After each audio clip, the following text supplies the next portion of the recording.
Hi, this is Gary with MACMOST.com. Today, let's take a look at using text manipulation functions in Mac numbers. MACMOST is brought to you thanks to a great group of more than 1,000 supporters. Go to MACMOST.com/Patreon. There you can read more about the Patreon campaign, join us, and get exclusive content and course discounts. So often in numbers you need to use functions to manipulate text. There are a whole variety of functions for this. Let's take a look at the basics. So one of the simplest things you can do with text in numbers is to get the length of the text. So for instance, here we've got some names in column A and let's get the length of each name. So this formula here for that is just len, L-E-N, short for length. And then the only parameter it takes is the text right here. And you can see the result there is 14 for this one. If I copy and paste it throughout, you'll see I get the lengths for each name there. So for instance, if you wanted to sort by the length of each name, I could now sort on this column here. I'll sort descending and I get the person with the longest name first. Now what if you wanted to count the occurrences of letters in text? For instance, get the number of times the letter A appears. So you could do that using COUNTMATCHES. And you simply provide the source and then what you're trying to match. In this case just the letter A. So it finds one A here in this first row and then you could see the number for each row after that. So you could use this to count the number of words. You have to be a little sneaky about it. You can count the number of spaces. So here we're looking for the number of spaces. Now since a single space would denote that there are two words, one to the left and one to the right, we're going to add one to this. So we get the number of words here by simply counting the number of spaces and then adding one.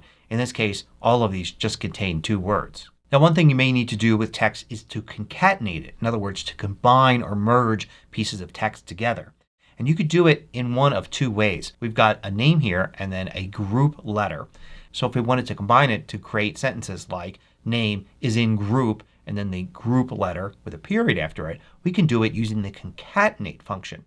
So this just takes as many parameters as you want to pass into it. In this case the first one here is the name and then in quotes some text here, space is in group space, and then the group here and then also a period at the end.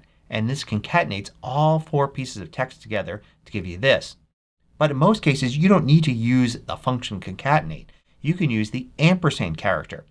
This formula here does the same thing. It's the same four pieces of data but just putting an ampersand between them will concatenate them into text.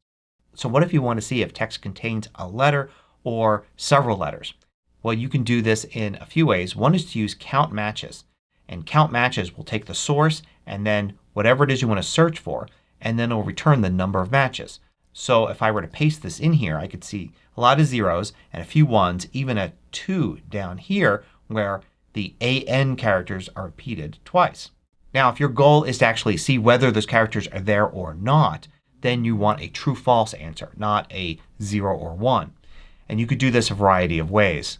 One is you can just do COUNTMATCHES just like before and check to see if it's greater than 0. And this is a test so it's going to return a result that's either true or false.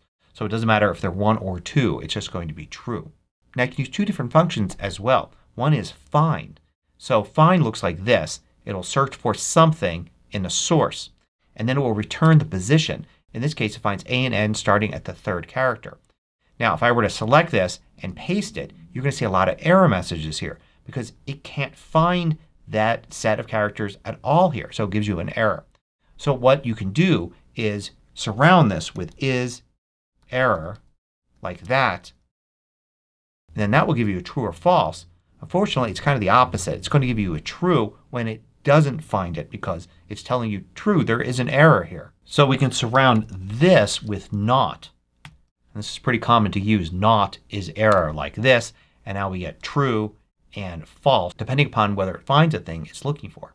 Another thing you can use is search. And it works in a similar way. It gives you similar results. We probably want to surround this with not and is error as well.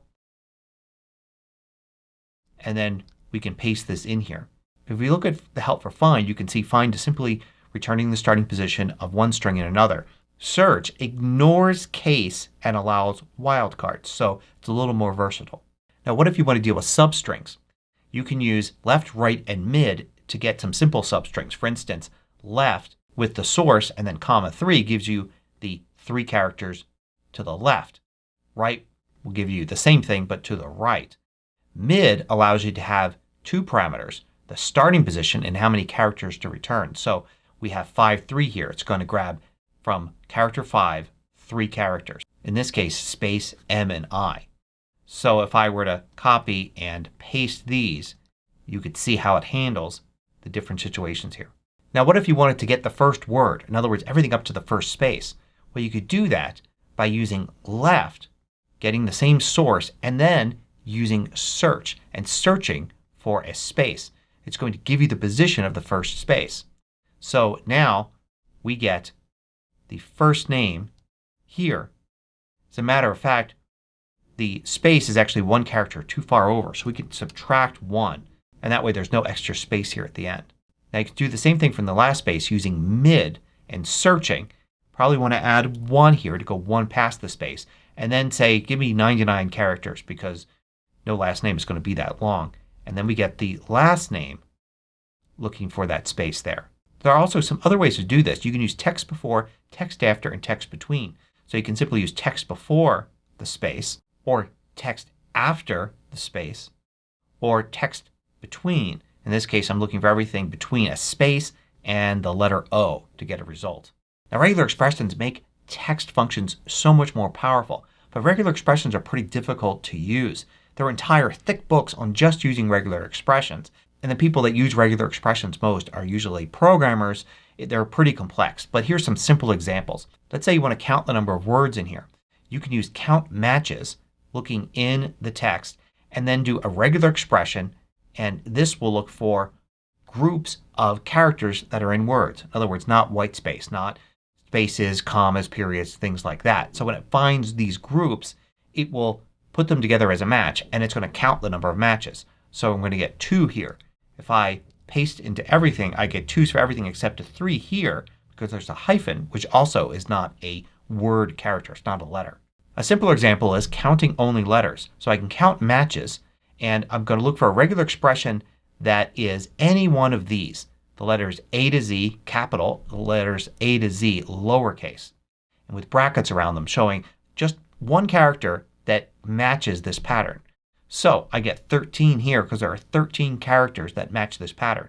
There are actually 14 characters but one's a space so it doesn't count. Now you can use regular expressions to get the first word as well. By using REGEX.EXTRACT on that same word I can look for things that are word characters, group them together, and get the first one of those from the first capture group. So what I'm going to get there is the first word.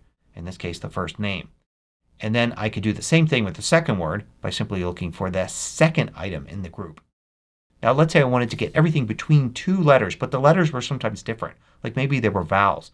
I could actually do a text between and a regular expression that contains anything in this group, all the vowels, and another group of vowels. And then I'm going to get from the first occurrence to the last occurrence using a -1 to denote last.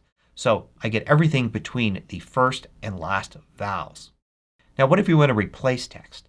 Like for instance I wanted to replace the 3rd and 4th characters. I could do that using replace the original string and starting with character 3 going 2 characters replace it with 2 dashes. And that's what I get there. A more useful example would be to replace all the letters in the last name except the first one. In other words give the first name and initial.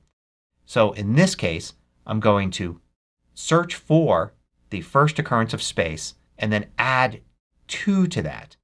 So go past the space, past the first letter of the last name. That's where to start. Then to replace every letter past there just put 99 just so it replaces as many letters as it can and replace them with a period. So I get the first name, last initial for each one of these.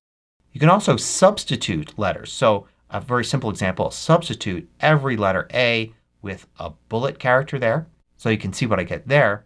And I can use regex with this as well. So substitute any vowel with a bullet. And finally some miscellaneous things that could come in handy. If you want to clean up some text you can use lower, upper, or proper. Lower will just convert everything to lowercase. Upper converts everything to uppercase, and proper will convert everything so the first letter is capitalized and everything else is lowercase. Repeat allows you to repeat a character a number of times. And that could be useful. I'm going to show you an example of that in a second.